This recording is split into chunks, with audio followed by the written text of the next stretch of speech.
veamos qué ocurre si nosotros ponemos el switch 2 en la parte B, en el punto B, lo llevamos de A a B. Entonces queda fuera la batería del circuito. Y tenemos eh, una, una espira acá a la derecha, que es básicamente lo que nosotros llamábamos una malla. Cuando hacíamos las leyes de Kirchhoff, a esto nosotros le llamamos malla. Y si se fijan, nos queda, según la ley de Kirchhoff, que ahora la corriente por la resistencia, que es el voltaje en la resistencia, más L por la derivada de la corriente, que es el voltaje en la inductancia, tiene que ser igual a cero, ya que la FEM la sacamos del circuito y sería equivalente a decir que tiene una diferencia de potencial igual a cero. Entonces, de acá, nosotros directamente podemos obtener que la corriente comienza a decaer exponencialmente con el tiempo, desde el valor de máximo de corriente hasta cero. Y eso ocurre rápidamente. Entonces, si se fijan, acá en este proceso en que metemos la batería y al circuito o la sacamos del circuito, está ocurriendo un proceso que es similar al proceso de carga y descarga del condensador.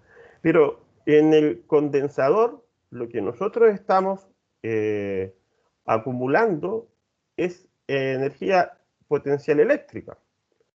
Se establece un campo eléctrico entre las placas del condensador. ¿Y qué es lo que estamos acumulando ahora en la bobina? Estamos acumulando energía magnética, ¿sí?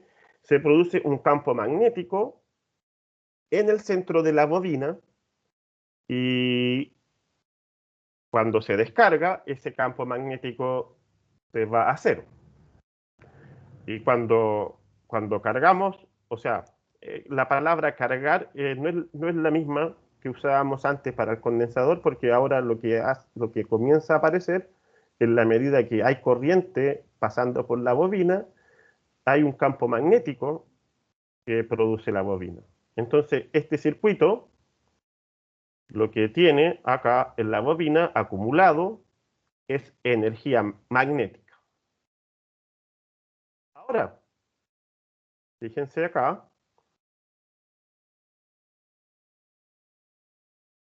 tenemos esta, para que uno se recuerde, es similar en la forma a cómo se descarga un condensador.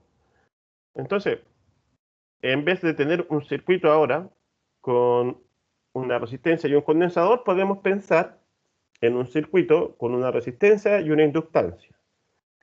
Y supongamos que el circuito tiene una fuente de poder de 12 volts conectada y la resistencia es de 6 ohms y la inductancia, en este ejemplo, tendría un valor de 30 milihenry. Entonces tenemos la resistencia medida en ohm, el voltaje medido en volt y la inductancia medida en henry.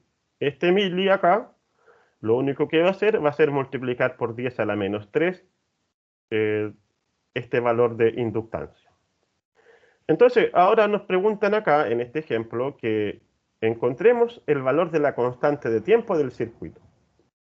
Entonces, a esto me refería yo con que si uno pone la inductancia en Henry y la resistencia en ohm, el cociente de ambas es un tiempo constante característico del circuito que tiene que estar en segundos. Y esto nos va a quedar en segundos ya que estamos usando el sistema internacional de unidades. ¿Sí? Entonces, ponemos el valor de L como 30 por 10 elevado a menos 3 Henry. La resistencia es 6 ohms. Y si uno hace el cociente, el valor característico de este circuito, el valor de tau, la constante de tiempo también se le conoce, son 5 milisegundos. Entonces, es un tiempo breve en el cual el circuito, fíjense, debiera tener ya más del 60% de la corriente máxima circulando. Entonces, en un par de milisegundos más, la corriente llega a su valor máximo. ¿Qué más nos piden?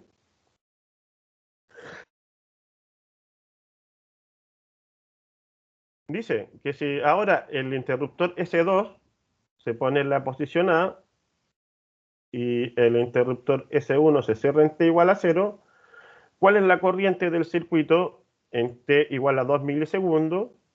Entonces ahora ponemos, para que empiece a circular la corriente, se pone el switch 2 en la posición A, y eso equivale a meter la batería al circuito, y en T igual a 0 comenzamos a contar el tiempo. Y ahí es donde comienza a circular la corriente también. Y nos piden calcular la corriente para el tiempo igual a 2 milisegundos.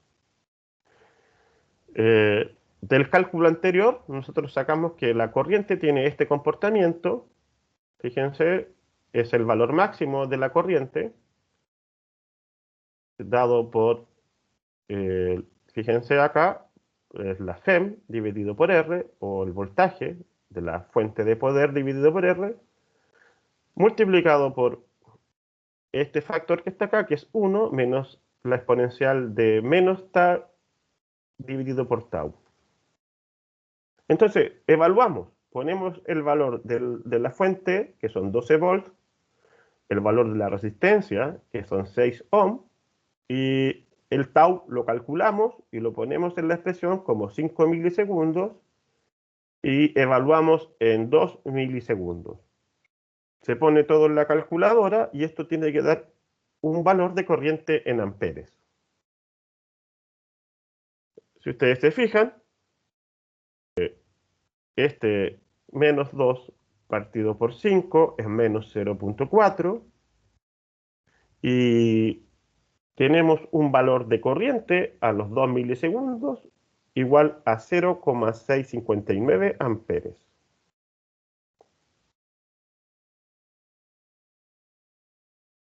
Si se fijan acá,